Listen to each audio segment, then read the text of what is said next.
Welcome to the DoubleACS Daily News. Over the past year, community leaders and organizers have come together to hold virtual community discussions on the topic of race and racism. The private forum allows for those in the community to learn, ask questions, and to share their own experiences. There's another community discussion coming up.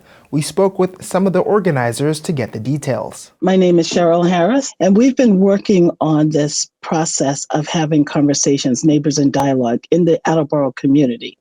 And neighbors in dialogue, what we do is we prioritize relationship across racial differences. So the goal is to have these conversations with neighbors seeking to understand one another, having the opportunity to get to know one another and to remove significant barriers to opportunities.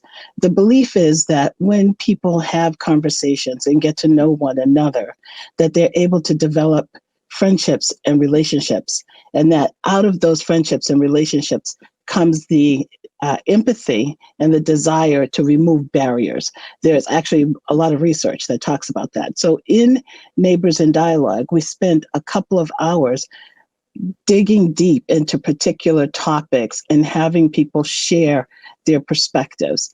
And the dialogue component is an important one. It's not a debate. We don't devolve into right or wrong, yes or no. There's no blaming or shaming. There is a deep interest in hearing from one another, understanding one another, and deepening that understanding. So in the dialogues that we've had, and we've had about 6 so far, what we have found is because dialogue is in action, it is an action that people take, it leads to other actions because there is less othering and more of a concept of we.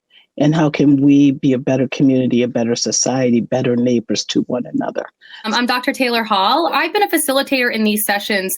And what we'll do is we have very specific topics. The topics, they're under this broad umbrella of racial equity, really, and racial justice. The first one that I was involved in was about, what is anti-racism and am I anti-racist? And what does that mean? And how can I start to practice anti-racism in my everyday life in Attleboro?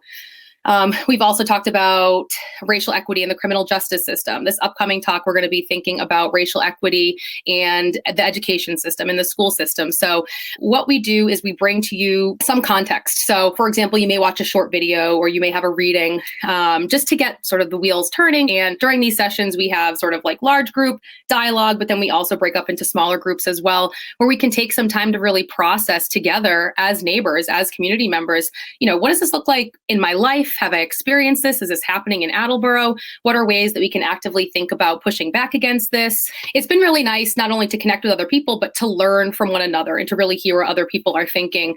And I think it really has opened a lot of people's minds about, if I personally haven't experienced something, it doesn't mean it doesn't happen. And then what's my role, maybe as a community member, as a white person, to do more work or to work actively against some of the things that we have seen happening that we're not proud of or that don't result in racial equity.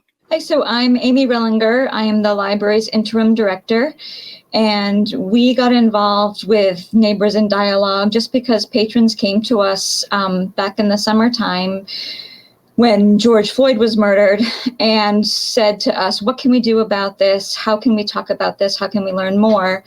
And through all of the amazing groups that are in our city, we put together this series of events. What the library does is the library helps to promote it. It is you register to get the link for the meeting through the library's online event calendar.